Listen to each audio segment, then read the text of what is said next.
Hi everyone, welcome to today's tutorial, and today I will be covering two tools, namely the history brush tool and the second one being the art history brush tool.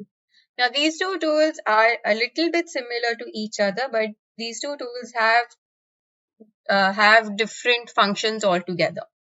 So these two tools also we designers don't use it that often, but it does come in handy time to time. So without further ado, let's dive right in. So the first tool that I will be covering is this tool called the history brush tool.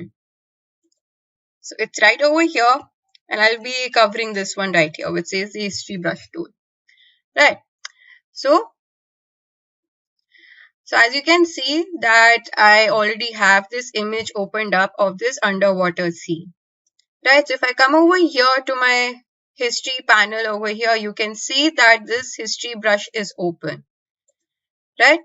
So now I will be changing my brush over here, and I will be choosing this brush which says a color replacement tool, and I'm going to be changing my color over here like this. Okay, so for example, I want to change the color of this boulder right here.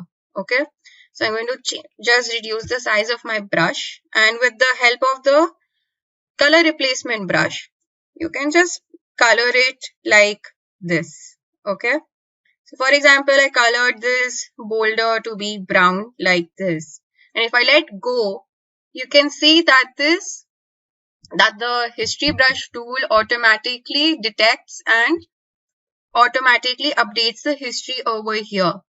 So in this first one, we had, just change the color of this boulder over here.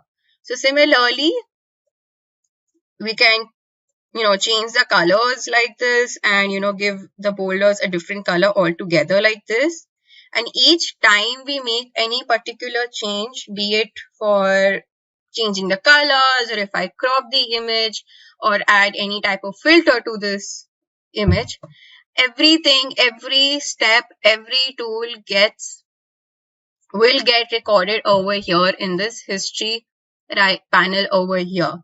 So it becomes a lot easier for you to also know as to which tool or which effect that you have chosen like that, right?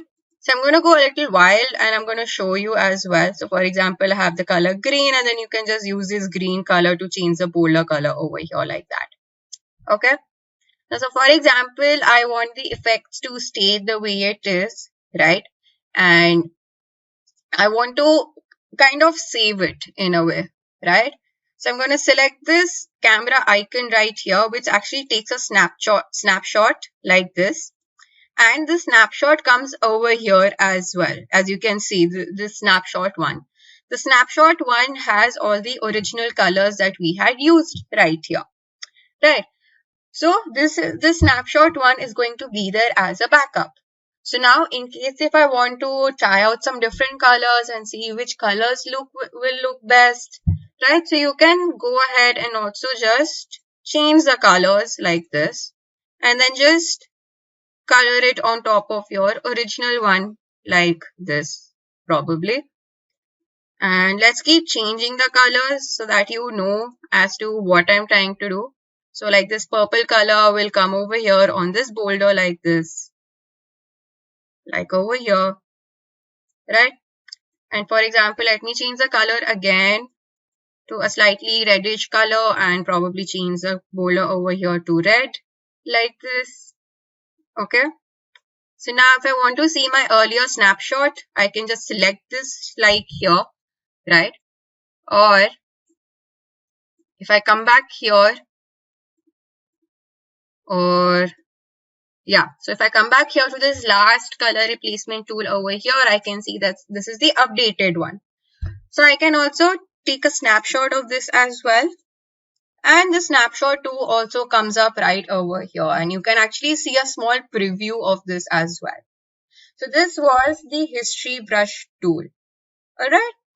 So now I will be showing you what the art history brush tool does.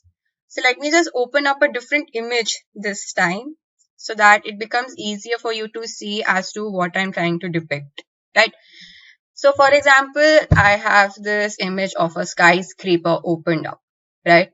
So before I begin with the art history brush tool over here, so let me just tell you that this brush will actually, in a way, kind of manipulate your entire image. It's going to kind of give it a brush type of effect to your image, or you could also say it kind of gives a liquefy type of effect to your image, right? So it's kind of something like this, right? So as you can see, it kind of like just blurs out the entire image like this, like that.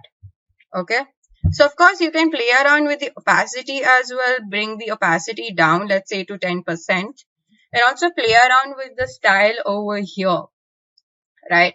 So you can make a tight curl, and if I just, sorry, just also decrease the size of my brush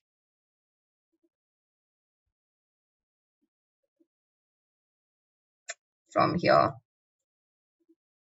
So if I just bring the brush size down a little bit like this, so you can see that even though I'm applying very, very little small pressure to this, you can see that there's kind of like a swirl or like a really tight curl, that effect it's happening right over here like that, right? As you can see, it's happening like that. So this is the art history brush tool. Now this tool in particular is not used that much. It's also one of the most underused tools in Adobe Photoshop. So as compared to these two, the history brush tool is used more often as compared to the art history brush tool. So I would also recommend all of you to also, play around with the styles over here as well. So I will not be covering all of them. So I just wanted to show you in this tutorial, Hannah, how you can use the different kinds of styles over here. And of course, play around with the opacity as well. Right, so you can edit or adjust the opacity depending on how big your brush size is and what type of style you are using in your image. Right, so that's about it. So this was the art history brush tool and the history brush tool. So now that we've come to the end of our video, I hope you found this tutorial to be useful, and with a little practice, you will soon become more familiar with these two brush tools. So thank you for watching and stay tuned for more.